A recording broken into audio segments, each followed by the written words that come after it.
Salam, selamat pagi anak-anak yang diberkati Tuhan Yesus Kristus.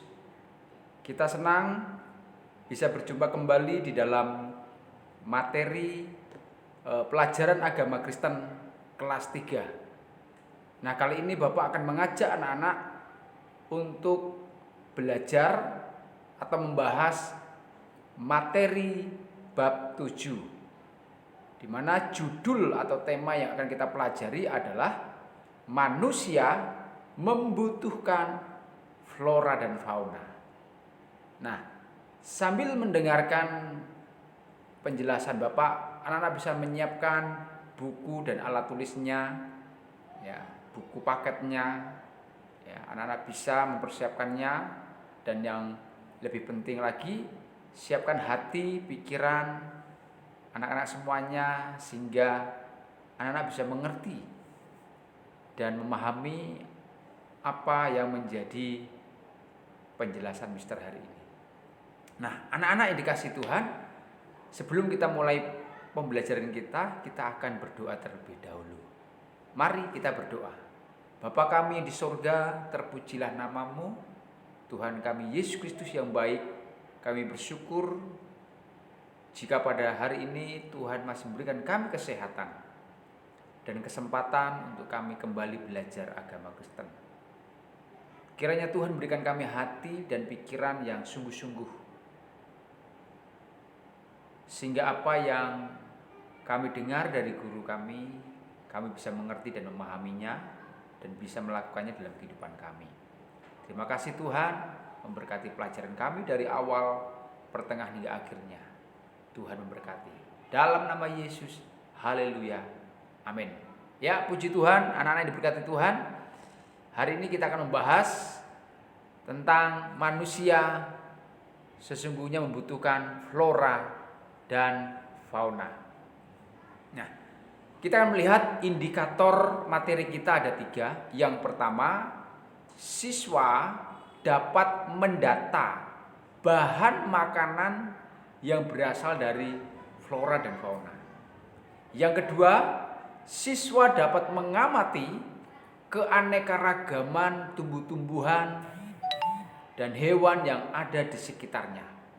Yang ketiga, siswa dapat menuliskan ungkapan syukur atas keindahan alam melalui tumbuhan dan hewan yang telah diciptakan oleh Tuhan. Nah, tujuan materi kita kali ini adalah siswa belajar mensyukuri dan memelihara flora dan fauna sebagai ciptaan Tuhan. Nah, anak-anak, kita tahu bahwa sesungguhnya flora dan fauna itu adalah sumber atau dasar kebutuhan manusia.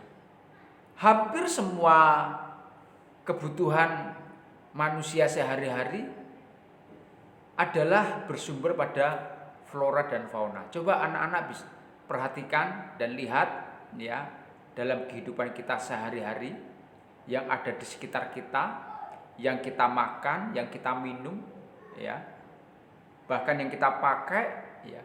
Sesungguhnya kalau kita memperhatikan, itu semua sumbernya atau bahan dasarnya adalah flora dan fauna. Flora dan fauna itu maksudnya tumbuh-tumbuhan dan hewan. Nah, seperti nasi yang kita makan, itu berasal dari tumbuh-tumbuhan atau flora. Ikan, daging yang kita makan setiap hari itu juga sumbernya atau bahan dasarnya dari fauna atau binatang, ya. Bahkan apa yang kita pakai, pakaian ini, ya, pakaian, sepatu, tas, ikat pinggang, bahkan rumah, ya. Kalau kita perhatikan, itu sebagian besar sumbernya atau bahan dasarnya itu dari flora dan fauna. Ya, pakaian itu terbuat dari apa? Kapas, ya. Dan itu tumbuh-tumbuhan. Ya, sepatu kulit. Kulit itu dari mana? Dari binatang, kulit binatang. Ya. Rumah, tempat tinggal, yang terbuat dari kayu. Kayu berasal dari mana? Dari tumbuh-tumbuhan. Ya. Jadi sebagian besar atau kebanyakan apa yang dimiliki manusia, apa yang dimakan oleh manusia dan diminum manusia, semuanya sumbernya dari flora dan fauna. Nah, anak-anak yang dikasih Tuhan, apa jadinya jika dunia ini tidak ada flora dan fauna? Apa jadinya jika tidak ada tumbuh-tumbuhan atau binatang di dunia ini? Tentu manusia tidak akan bisa hidup. Mau makan tidak ada tumbuh-tumbuhan. Ya. Mau daging, mau ikan tidak ada binatang. Ya. Andai kata dunia ini tidak ada ya, tumbuh-tumbuhan dan binatang, Bapak yakin manusia tidak akan bisa hidup. Jadi sumber kehidupan manusia itu datanya dari flora dan fauna, di mana flora dan fauna itu adalah pemberian Tuhan, ciptaan Tuhan yang diberikan Tuhan untuk kebutuhan manusia. Ya, siapa yang menciptakan flora dan fauna? Pasti Tuhan. Ya, Tuhan menciptakan flora dan fauna itu untuk kebutuhan manusia. Tuhan begitu sayang pada manusia sehingga Tuhan menciptakan semuanya ya untuk manusia. Nah, mengapa manusia diciptakan pada hari terakhir? Supaya semua kebutuhan manusia tersedia. Kalau kita melihat dalam Kejadian pasal 1 ayat 28 sampai 29, di sana Tuhan telah menjadikan semua binatang air, semua binatang darat, tumbuh-tumbuhan berbiji, ya, dan itu semua Allah sediakan untuk menjadi makanan manusia, ya. Dan Tuhan memberikan kuasa kepada manusia. Tuhan memberikan mandat kepada manusia untuk menjaga, untuk merawat, untuk mengelola bumi dan isinya. Termasuk di dalamnya ada flora dan fauna. Tuhan diberikan kuasa penuh untuk menjaga. Nah, manusia diberi kuasa oleh Tuhan bukan berarti manusia bebas, ya, suka-suka menggunakan flora dan fauna, ya, menggunakannya secara sembarangan. Tidak, anak-anak. Tuhan memberikan kuasa kepada manusia mengatur bumi, flora dan fauna agar manusia bisa menggunakan, memanfaatkannya sesuai kebutuhan dan harus ya bertanggung jawab. Jadi anak-anak, ya Tuhan ingin manusia bisa memanfaatkan, menggunakan, memakai ya ciptaan Tuhan, flora dan fauna untuk kebutuhan manusia. Tentu harus dimanfaatkan dengan bertanggung jawab. Tidak boleh ya suka-suka atau bebas ya, seperti berburu hutan secara liar, tidak boleh ya. Menebang pohon secara sembarangan sehingga hutan jadi gundul, enggak boleh. Itu bisa merusak flora dan fauna. Ya, sesungguhnya Tuhan itu sangat mengasihi manusia. Tuhan itu sangat ya peduli dengan manusia sehingga Tuhan tuh ya ingin memelihara kehidupan manusia dari hari ke hari. Ya. Nah, mari kita lihat bagaimana cara Tuhan memelihara kehidupan manusia dari hari ke hari sehingga manusia bisa hidup berkembang sampai hari ini. Ya. Nah, manusia bisa hidup, kita bisa ada di dunia ini sampai hari ini, itu semua karena pemeliharaan Tuhan, anak-anak. Semua karena kepedulian Tuhan buat kita. Nah, cara Tuhan memelihara manusia ya, yaitu dengan menyediakan, menciptakan flora dan fauna sebagai sumber kebutuhan manusia, sumber makanan, ya, sumber segala-galanya. Jadi Tuhan sangat peduli dengan ya, anak-anak, dengan Bapak dan semua manusia di dunia ini. Nah, di dalam Perjanjian Baru, ya, kita melihat ada contoh di dalam Alkitab bagaimana Tuhan begitu peduli dan ingin memelihara manusia. Kita bisa melihat contoh atau kisah ya Tuhan Yesus memberi makan 5.000 orang. Ya, Bagaimana caranya Tuhan memberi makan 5.000 orang? Ya, orang sebanyak itu. Ya. Nah, pada waktu itu pas kebetulan ada seorang anak kecil itu membawa 5 roti dan 2 ikan. Ya. Lalu Tuhan Yesus memerintahkan murid-muridnya, bawa ke sini 5 roti dan 2 ikan. Coba anak-anak bayangkan, ya, apakah cukup 5 roti dan 2 ikan untuk memberi makan 5.000 orang? Secara akal tidak mungkin. Kalau dihitung secara matematika, mana cukup, mana mungkin, ya. Tapi karena Tuhan begitu sayang, Tuhan begitu peduli dengan manusia, 5 roti dan 2 ikan cukup untuk memberi makan 5.000 orang. Bahkan kalau kita lihat ceritanya anak-anak, itu sisa atau lebih. Lebihnya berapa? 12 bakul sisanya. Luar biasa ya. Bagaimana cara Tuhan mengerjakan itu? Yesus adalah Tuhan. Manusia tidak mungkin bisa melakukan itu. Hanya Tuhan Yesus. Karena begitu sayangnya, begitu pedulinya Tuhan kepada manusia, ya. Manusia yang butuh makan, butuh minuman, ya. Tuhan tidak ingin manusia kelaparan. 5.000 orang waktu itu sedang mengikuti Yesus khotbah di bukit. Mereka kelaparan, lalu Yesus memberi makan 5.000 orang dari 5 roti dan 2 ikan. Anak-anak bisa baca dalam Matius pasal 14 ayat 13 sampai 21 ya. Nah, hanya dengan 5 roti dan 2 ikan mujizat terjadi. Tuhan bisa memberi makan 5.000 orang. Nah, kita lihat ya, 5 roti dan 2 ikan. Roti di sini ya. Biasanya kalau roti terbuat dari apa, anak? Roti terbuat dari gandum atau tepung. Gandum itu asalnya dari mana? Dari tumbuh-tumbuhan, dari flora, ya. Kemudian ada ikan. Ikan itu berasal dari mana? Dari binatang, jenis binatang. Jadi di sini Tuhan Yesus memelihara, memberi makan 5.000 orang. Itu sumbernya dari flora dan fauna. Tuhan mengambil, ya, roti, Tuhan mengambil ikan. Ini artinya apa? Flora dan fauna itu dipakai Tuhan untuk memenuhi kebutuhan manusia. Nah, anak-anak, Tuhan ingin agar kita benar-benar memanfaatkan, menggunakan, memakai flora dan fauna itu untuk kebutuhan kita secara benar. Ya. Tuhan peduli dengan kita. Tuhan sayang dengan manusia, dengan anak-anak, dengan bapak, semua orang. Ya. Dan Tuhan juga ingin agar kita hidup sehat, ya.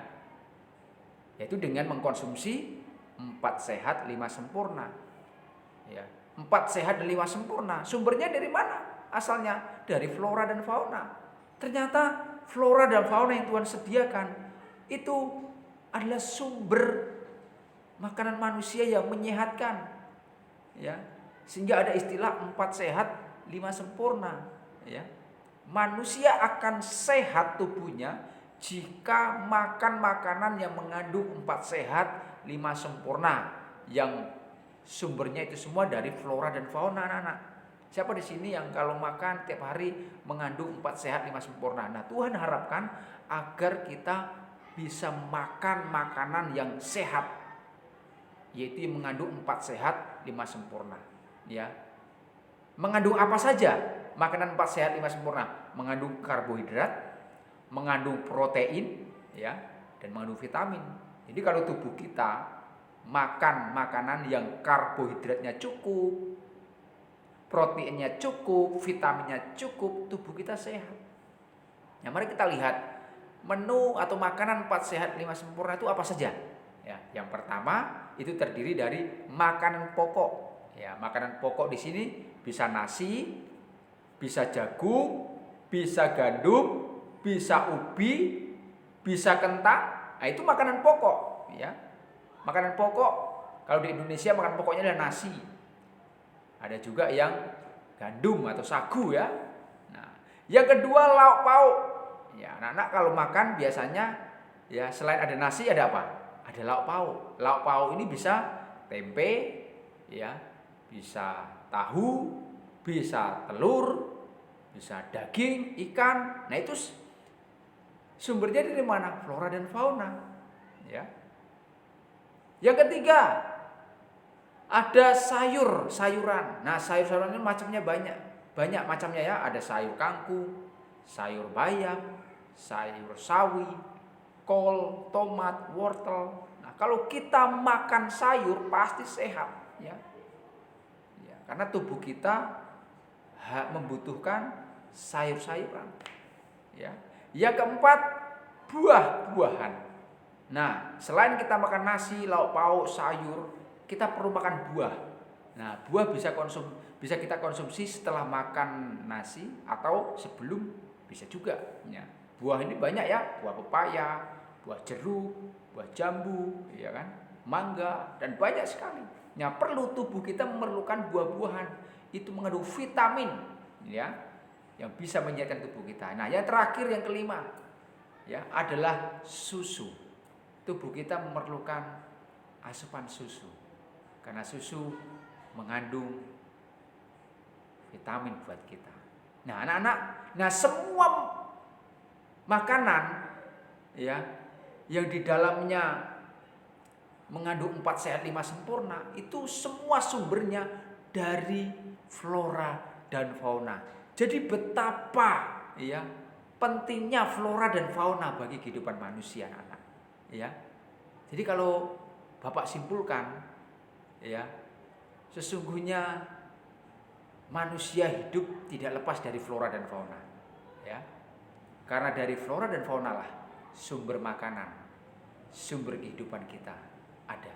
Tuhan ciptakan flora dan fauna untuk kebutuhan manusia. Nah, ayat hafalan kita hari ini terdapat dalam Wahyu 9 ayat 4a.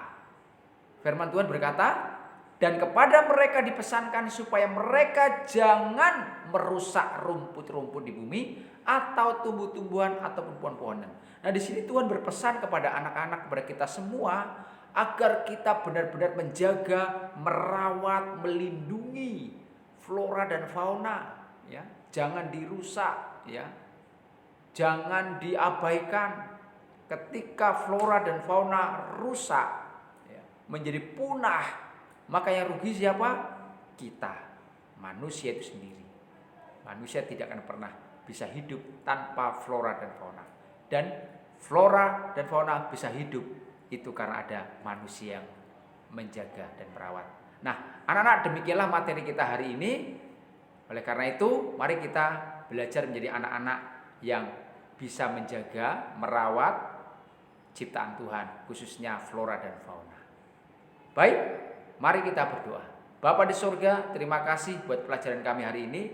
Kami belajar untuk selalu mensyukuri akan kebaikan Tuhan, menjaga, merawat, dan melindungi flora dan fauna sebagai sumber kebutuhan manusia. Terima kasih Tuhan, kami diberkati melalui pelajaran ini. Dalam nama Tuhan Yesus Kristus kami berdoa. Haleluya. Amin. Baik anak-anak, kita sampai ketemu lagi di pelajaran bab berikutnya. Tuhan Yesus berkati. Salam.